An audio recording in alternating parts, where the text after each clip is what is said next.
Alhamdulillahi nahmaduhu wa nasta'inuhu wa nastaghfiruhu wa na'udzu billahi min shururi anfusina wa min sayyiati a'malina. May yahdihillahu fala mudilla lahu wa may yudlilhu fala hadiya lahu.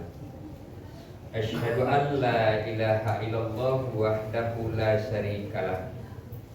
Lahul mulku wa lahul hamdu yuhyi wa yumitu wa huwa ala kulli syai'in qadir. Wa asyhadu anna Muhammadan abduhu wa rasuluhu la nabiyya ba'da. Allahumma fasholli wa sallim wa barik ala hadzal nabiyyil karim wa ala alihi wa ashabihi wa man tabi'ahum ila yaumiddin.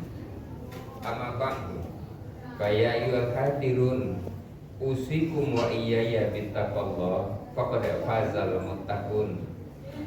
Qala Allahu ta'ala fil Qur'anil Karim, a'udzu billahi minasy syaithanir rajim. Bismillahirrahmanirrahim. Wa idz qala rabbuka lil malaikati inni ja'ilun fil ardi khalifah. Qalu ataj'alu fiha may yufsidu fiha wa yasfiku dima wa nahnu nusabbihu bihamdik wa nuqaddisu lak. Qala inni a'lamu ma la ta'lamun. Wa 'allama Adama al-asma'a kullaha summa 'aradahum 'alal malaika wa qala anbi'uni bi asma'i haula in kuntum shodiqin. Shadaqallahul azim. Aku berlindung kepada Allah dari godaan setan yang terkutuk, dengan nama Allah yang Maha Pengasih lagi Maha Penyayang. Dan ingatlah ketika Tuhanmu berkata kepada para malaikat, sesungguhnya aku akan menjadikan di muka bumi khalifah. Para malaikat itu menjawab, apakah engkau akan menjadikan di bumi itu orang yang akan berbuat kerusakan dan menumpahkan darah? Sedangkan kami senantiasa bertasbih dengan memujimu dan mensucikanmu. Lalu Allah berkata, sesungguhnya aku mengetahui apa yang tidak kamu ketahui. Lalu Allah mengajarkan kepada Adam nama-nama benda itu semuanya. Kemudian benda-benda itu dihadapkan kepada para malaikat. Sambil seraya Allah berkata, malaikat, terangkan kepadaku nama benda-benda ini, jika kamu adalah orang-orang yang benar. Maha benar Allah dengan segala firman-Nya. Surah Al-Baqarah ayat 30 dan 31. Bapak-bapak, saudara-saudara kaum muslimin, jamaah Jumat rahimakumullah. Syukur alhamdulillah kita ucapkan kepada Allah Subhanahu wa taala.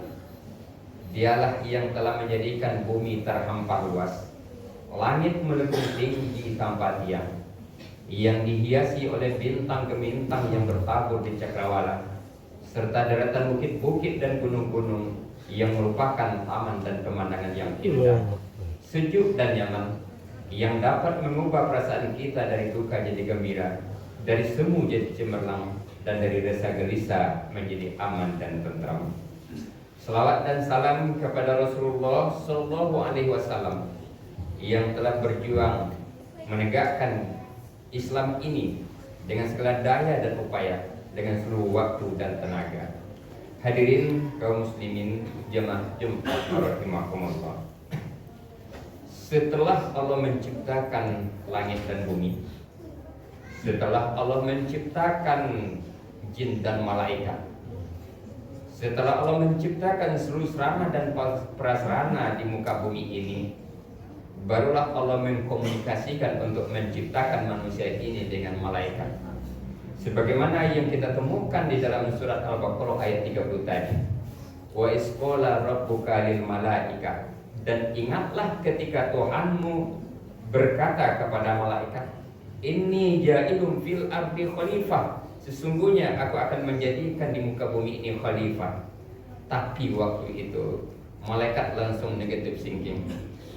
Yaitunya ataja'alu fiha may yufsidu fiha. Apakah engkau Tuhan akan menjadikan di muka bumi orang yang akan bertumpahan darah, orang yang akan berbuat kerusakan? Wa nahnu nusabbihu bihamdika wa nuqaddisu lak.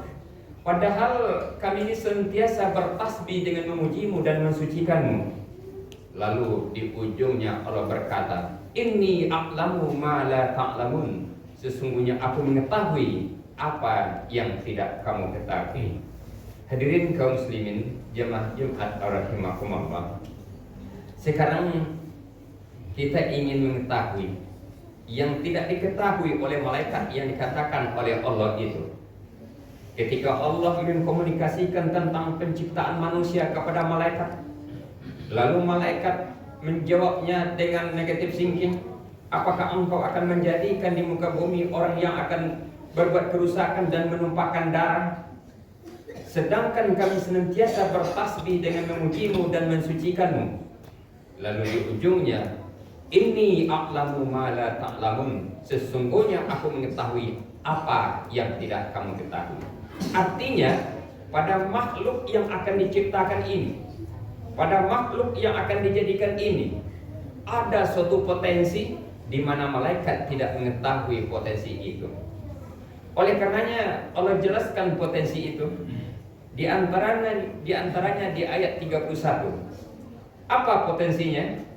Wa 'allama Adamal asma'a kullaha.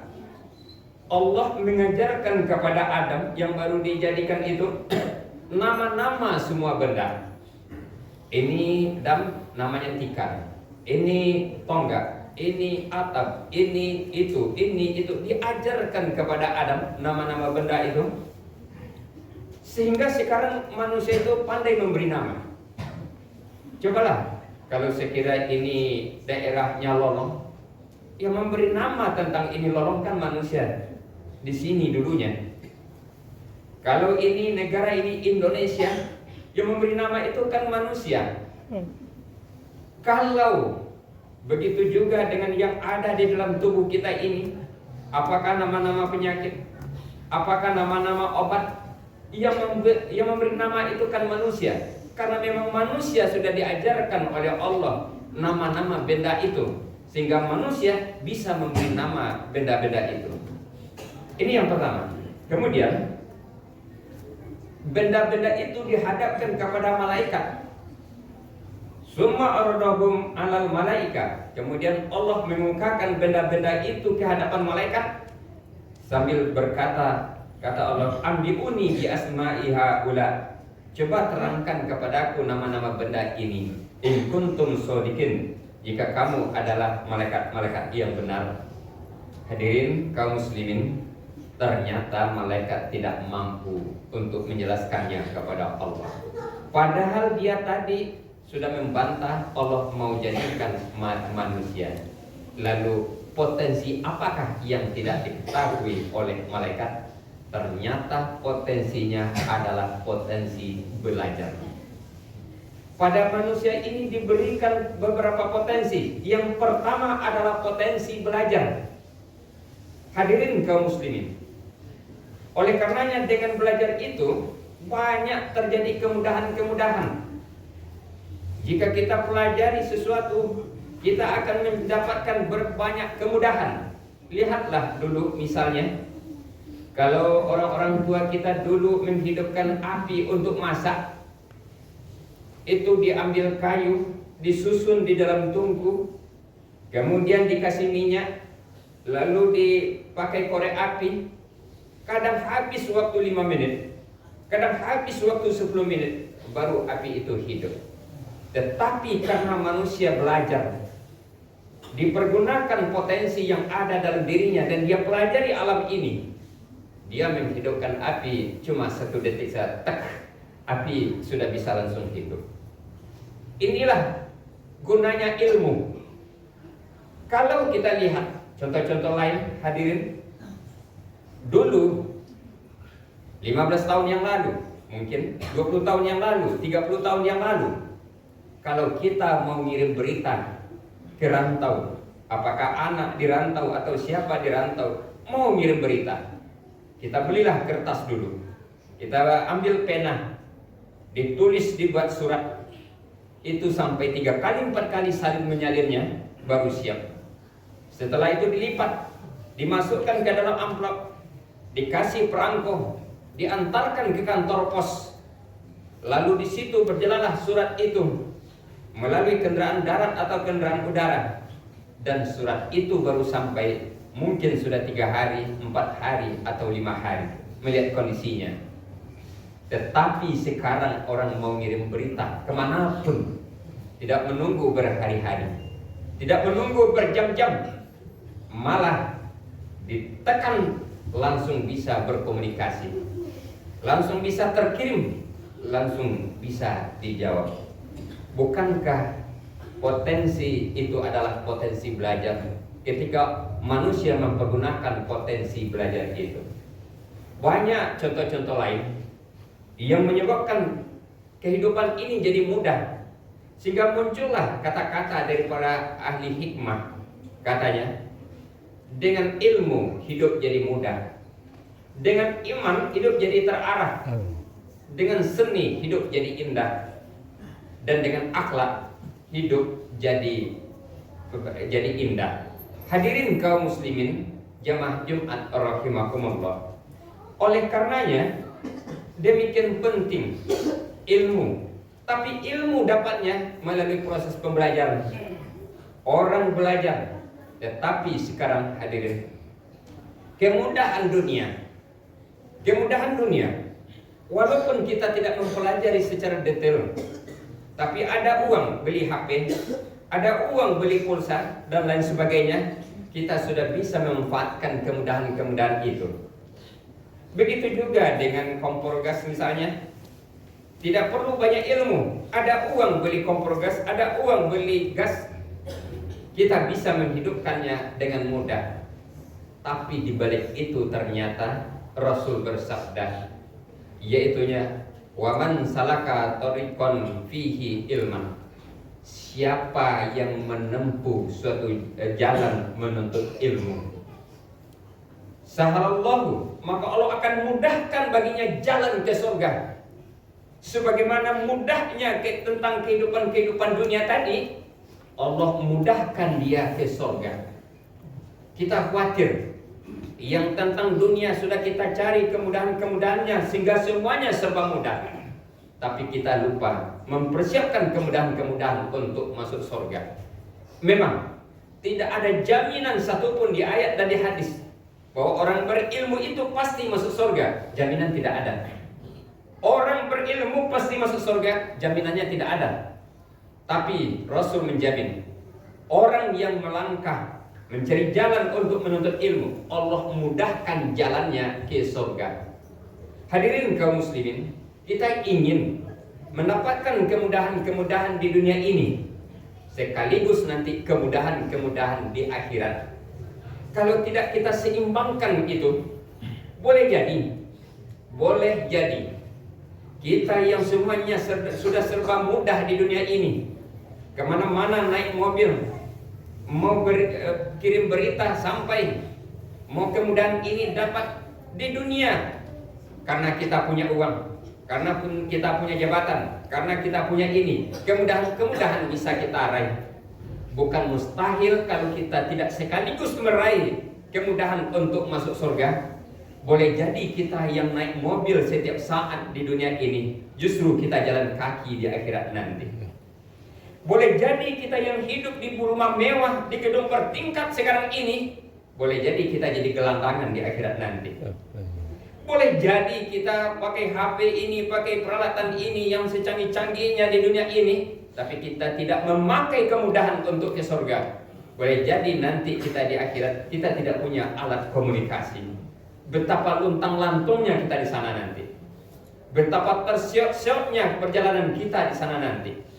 Makanya Allah menyuruh kita berdoa, berusaha untuk kemudahan dunia, kebaikan dunia, sekaligus kemudahan dan kebaikan akhirat. Rabbana atina fid dunya hasanah wa fil akhirati hasanah wa qina azabannar. Ya Tuhan kami, berilah kami kebaikan keselamatan di dunia ini, kebaikan dan keselamatan di akhirat nanti. dan hindarkanlah kami dari azab neraka. Isyarat ini pun dijelaskan Allah di dalam surat Al-Qasas ayat 77, wabtaghi fima atakallahu darul akhirah wala tansa nasibaka minad dunya. Dan carilah olehmu dengan apa yang telah diberikan oleh Allah akan kebahagiaan akhirat, tapi jangan lupakan bahagianmu di dunia ini. Apa yang sudah diberikan oleh Allah banyak. Ada di antara kita diberikan harta benda, cari dengan harta benda itu kebahagiaan akhirat, tapi jangan lupakan bahagian kita di dunia ini. Ada di antara kita yang diberikan pangkat dan jabatan, cari dengan pangkat dan jabatan itu kebahagiaan akhirat, tapi jangan lupakan bahagian kita di dunia ini. Ada di antara kita yang diberikan ilmu pengetahuan, cari dengan ilmu pengetahuan itu kebahagiaan akhirat, tapi jangan lupakan bahagian kita di dunia ini. Hadirin kaum muslimin, jamaah Jumat rahimakumullah. Oleh karenanya kita perlu cara-cara yang memudahkan dalam kehidupan dunia ini, dan kita pun ditunjukkan oleh Allah melalui Al-Quran dan hadis cara-cara yang mudah untuk masuk surga, Oleh karenanya hadirin kaum muslimin, jamaah Jumat rahimakumullah, demikian banyak ada ketika membangun masjid, misalnya ketika membangun masjid, orang itu memotivasi, yaitunya man bana masjidan, siapa yang membangun masjid walaupun sebesar sarang burung, lalu Allah buatkan untuknya maligai dalam surga, sehingga orang berlomba-lomba untuk bangun masjid, sehingga masjid itu menjadi indah, menjadi bagus. Hadisnya benar, hadisnya betul, memang begitu. Allah membuatkan untuk orang yang membangun masjid itu mahligai dalam surga. Walaupun dia hanya ikut sedikit sesuai dengan kemampuannya, mungkin keramik sekotak, 2 kotak, 3 kotak sesuai dengan kemampuannya, Allah tetap akan membuatkan untuknya mahligai dalam surga. Tapi hadirin, itu kan janji Allah membuatkan mahligai dalam surga. Tapi kalau tidak kita buat suatu amalan yang mempercepat kita masuk surga, boleh jadi mahligai itu nanti kosong saja. Kenapa? Allah buatkan mahligai dalam surga, sementara kita terkatung-katung dalam neraka, sementara kita tersesat di padang mahsyar. Maka mahligai yang telah dibuatkan oleh Allah dalam surga itu bisa saja kosong, menunggu kedatangan kita yang masih tertahan di padang mahsyar, yang masih tertahan di neraka. Oleh karenanya ada pula suatu amalan, demikian banyak amalan yang menyebabkan kita cepat masuk ke dalam surga. Di antara amalan itu adalah sebetulnya banyak, tapi di antaranya lihat kata Nabi, ana wa kafilul yatim, ana wa kafilul yatama, aku dan orang yang memelihara anak yatim, aku dan orang yang memelihara anak yatim di dalam surga hakaza, seperti ini, berdampingan dengan Rasulullah. Oleh karenanya hadirin kaum muslimin, bagaimana kita bersemangat membangun masjid? Sebetulnya seperti itu pula kita membangun, mengisi masjid. Dan seperti itu pula kita bersemangat merealisasikan keimanan dan ibadah itu ke tengah masyarakat. Di antaranya adalah memperhatikan anak yatim. Sebetulnya masih banyak poin-poin lain, tapi sebagai sampel kita ambil satu contoh ini saja. Kalau sholat kita bagus, ke haji berulang kali, umroh tiap tahun, dan amalan-amalan banyak, tapi di kiri kanan kita ada anak yatim merintih tidak makan, maka kita dipanggil seorang yang mendustakan agama. Ara'aital ladzi yukadzibu biddin. Tahukah kamu orang yang mendustakan agama? Itunya orang-orang yang menghardik anak yatim dan tidak menganjurkan memberi makan fakir miskin dan lain sebagainya. Disebutlah orang yang mendustakan agama. Oleh karenanya, agama itu tidak hanya sholat, puasa, tapi lebih dari itu bagaimana dia punya dampak. Ibadah yang kita lakukan punya dampak kebaikan kepada diri kita, kepada keluarga kita, dan kepada banyak orang, sehingga pada akhirnya dia menjadi rahmatan lil alamin bagi sebanyak-banyaknya orang, membawa kebahagiaan bagi sebanyak-banyaknya orang, membawa kemakmuran bagi sebanyak-banyaknya orang. Nilainya dalam kehidupan dunia adalah sebanyak apa orang yang terselamatkan, sebanyak apa orang yang diantarkan kepada kebaikan-kebaikan, kepada kemajuan-kemajuan. Itulah nilainya setelah dia beriman kepada Allah Subhanahu wa Ta'ala. Itulah beliau Nabi Muhammad yang disebut dengan rahmatan lil alamin. Oleh karenanya hadirin kaum muslimin, satu jalan yang ditunjukkan oleh Nabi yaitunya masuk kepada majelis ilmu. Tapi majelis ilmu itu sebetulnya terjadi proses pembelajaran. Tapi baru yang terpahami kebanyakan di akhir zaman ini, majelis ilmu itu adalah mendengarkan ceramah. Proses pendengaran, bukan proses pembelajaran. Sebetulnya yang terjadi di zaman Nabi adalah proses pembelajaran. Oleh karenanya, baiklah itu mendengar, itu langkah awal. Tapi langkah selanjutnya kita harus naik lagi kepada proses pembelajaran. Sehingga masjid adalah kampus. Masjid adalah suatu tempat untuk mencetak intelektual, untuk mencetak orang-orang berilmu. Itulah fungsi masjid di samping tempat sholat 5 waktu. Oleh karenanya Al-Quran dulunya di waktu turun secara beransur-ansur, Nabi sudah menganjurkan kepada para jemaah, kepada para sahabat supaya Al-Quran itu ditulis. Padahal pabrik pena belum ada, pabrik kertas sudah ada. Wahyu yang pertama turun bercerita tentang tulis baca. Sehingga di masjid Nabi sudah terjadi proses pembelajaran tulis baca tentang ayat-ayat itu. Padahal belum ada pena.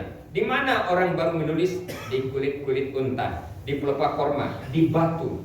Orang sudah belajar tulis menulis 1400 tahun yang lalu. Kenapa sekarang di masjid hilang proses tulis menulis, proses pembelajaran, yang tinggal hanya proses pendengaran saja? Hadirin kaum muslimin jamaah Jumat rahimakumullah. Oleh karenanya, kalau ingin pula kita dimudahkan masuk surga, kita maju untuk masuk ke majelis ilmu yang mengantarkan kita memahami ayat-ayat Allah, baik yang terucap oleh Allah yang bernama Al-Quran maupun yang tercipta oleh Allah yang bernama alam semesta dan termasuk diri kita ini. Fa'tabiru ya ulil absar la'allakum turhamun. Alhamdulillahilladzi arsala rasulahu bil huda wa dinil haq liyuzhirahu ala dini kullihi wa kafa billahi syahidan. Asyhadu an la ilaha illallah wahdahu la syarikalah wa asyhadu anna Muhammadan abduhu wa rasuluhu la nabiyya ba'da. Allahumma fasholli wa sallim wa barik ala hadzal nabiyil karim wa ala alihi wa sahbihi wa man tabi'ahum ila yaumiddin. Amma ba'du, fa ya ayyuhal hadirun usikum wa iyaya bittaqullah faqad fazal muttaqun. Qala Allah ta'ala fil Qur'anil Karim, a'udzu billahi minasyaitonir rajim.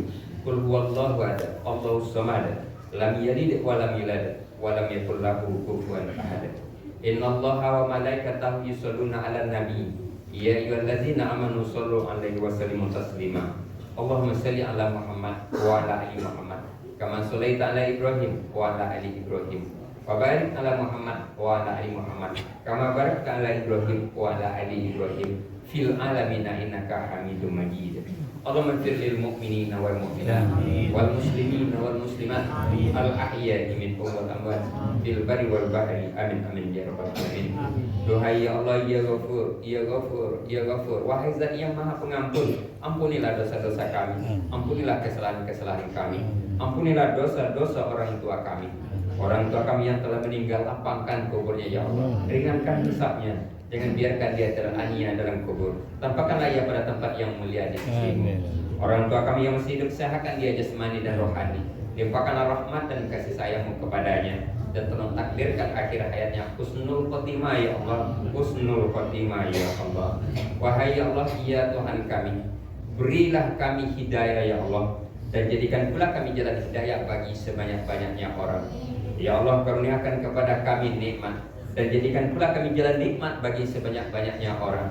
Ya Allah, anugerahkan kepada kami rezeki, dan jadikan pula kami jalan rezeki bagi sebanyak-banyaknya orang. Ya Allah, ya Arhamar Rahimin.